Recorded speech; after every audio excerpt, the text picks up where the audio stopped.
Dr. Jaban, good morning.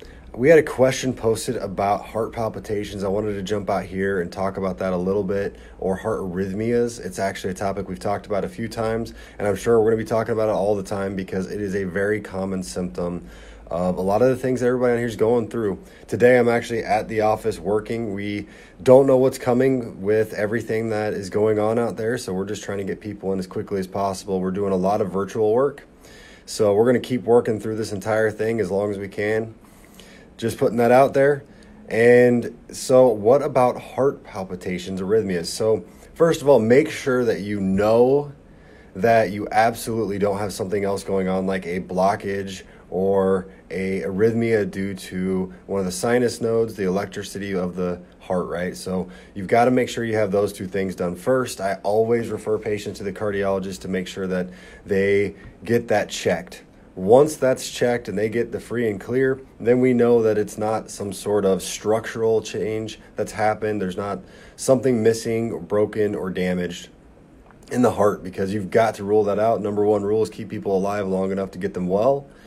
So the next piece is there's several things that can actually create a heart symptom arrhythmia. The first and most easy thing to correct is a trace mineral deficiency. So if you are electrolyte deficient, trace mineral deficient, you can absolutely have some palpitations.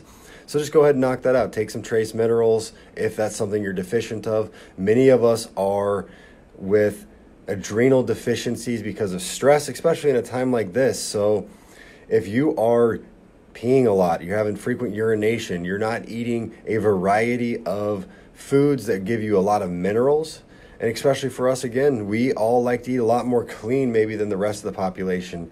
I've looked at the thread that shows, we all like to buy more natural foods, whereas a lot of the rest of America is buying all the processed food. Well, when you're buying the natural foods, you don't get as much sodium, salts, preservatives, all those things in that are minerals. And our water supplies, if we're drinking in reverse osmosis or simply drinking from tap, we do not get the minerals that we need like we would have if we were drinking out of streams way back when eating natural food was the best option. It still is. You just have to make sure to supplement in those extra minerals if we're losing them, especially when you're infected and your body is constantly detoxing, pushing them out. So that's the simplest way. The other things that can create heart palpitation is when you're looking at it, you've got strongyloides, absolutely creates a lot of heart palpitations. Talked about that in a video just yesterday.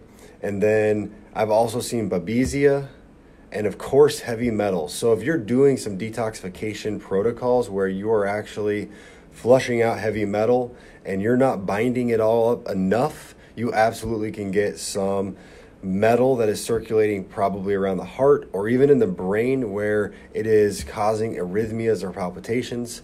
Strongyloides being a parasite and babesia being a parasite, both of which are going to be able to carry many times greater amount of toxicities in their bodies. When you start to kill those off, you're actually flushing all of this out of them, and then you have to bind that up and you've got to get it out of your body too. So even if you're using the greatest products out there, when those organisms die, they release toxins, it releases into your body.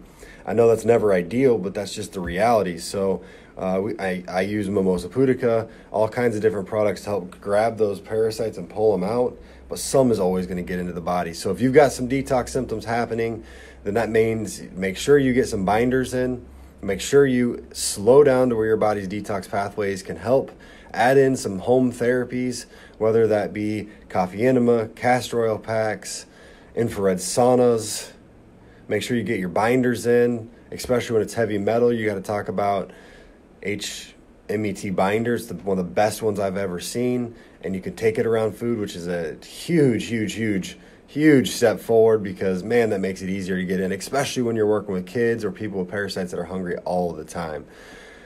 So, all right, I hope that goes over what you were looking for, but, you put in your post that you're a little concerned, you don't want to go to the doctor. You never want to mess with heart symptoms, so if you can find a doctor who is not on high alert, full of COVID-type patients, getting your heart checked is always important because you've got to rule out anything else. Once it's ruled out, then you know that you probably got one of those things we're talking about, and you need to get after those. All right, hope this helped. Thanks. Thanks for watching, everybody.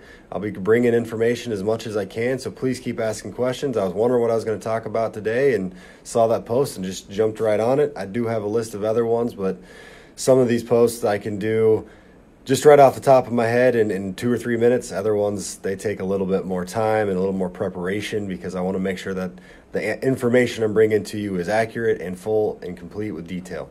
Bye, guys.